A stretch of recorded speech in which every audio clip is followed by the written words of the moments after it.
महाराष्ट्र में मुंबई से तीसरी लहर की शुरुआत हुई थी और अब वहां ये लहर शांत होती दिख रही है, लेकिन अब राज्य के दूसरे जिलों में संक्रमण फैल रहा है।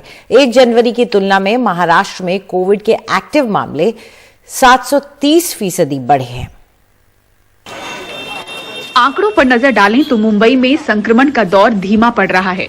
मुंबई में 7 जनवरी को सबसे ज्यादा 20,971 मामले दर्ज करने के बाद अब पीक की तुलना में कोविड के रोजाना के मामलों में 71% गिरावट आई है। पीक के दौरान 30% पॉजिटिविटी देख रही मुंबई में फिलहाल संक्रमण दर 12.5% पर आ गई है।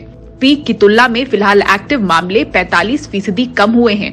हालांकि पीक के दौरान हो रही 70,000 से 72,000 टेस्टिंग अब करीब 50,000 पर आ गई है, यानी करीब 30% कटौती।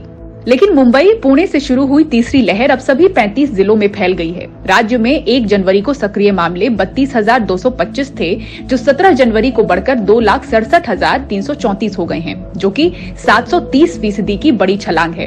विदर्भ के कम से कम 7 जिलों मराठवाड़ा, उत्तरी महाराष्ट्र के कई जिलों नंदुरबार, भंडारा, वर्धा, वाशिम, यवतमाल, गढ़चिरौली और हिंगोली में सिंगल डिजिट में सक्रिय मामले थे, जो पिछले 2 हफ्तों में 3 या 4 डिजिट में पहुंचकर कई गुना वृद्धि दर्ज कर चुके हैं।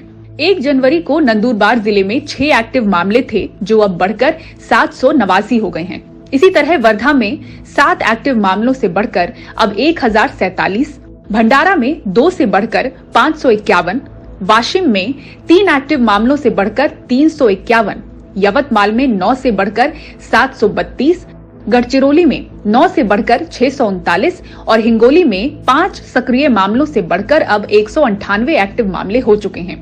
जो छोटे शहर है और इस खास करके ग्रामीण इलाका है, वहां पर ये नियमों का पालन ठीक से नहीं हो रहा है और वैक्सीनेशन भी कम है, इसलिए अभी वहां पर ये कोरोना के मरीज ज्यादा पाए जा रहे हैं। महाराष्ट्र के मराठवाड़ा के कुछ जिले, नागपुर के, विदर्भ के कुछ जिले और जो कोंकण इलाका है जो मुंबई के करीब है, ऐसे रायगढ़ और पालघर जिलों में, और जो पश्चिम महाराष्ट्र है जहां पर कोल्हापुर, सातारा, सांगली, अहमदनगर, यहां पर भी ये केसेस ज्यादा करके पाए जाने लगे हैं। जानकार मानते हैं कि बड़े शहरों में घट रहे मामले और छोटे शहरों में बढ़त के कारण राज्य कुछ और समय तक तीसरी लहर की चपेट में रहेगा। मुंबई से पूजा भारद्वाज, एनडीटीवी इंडिया।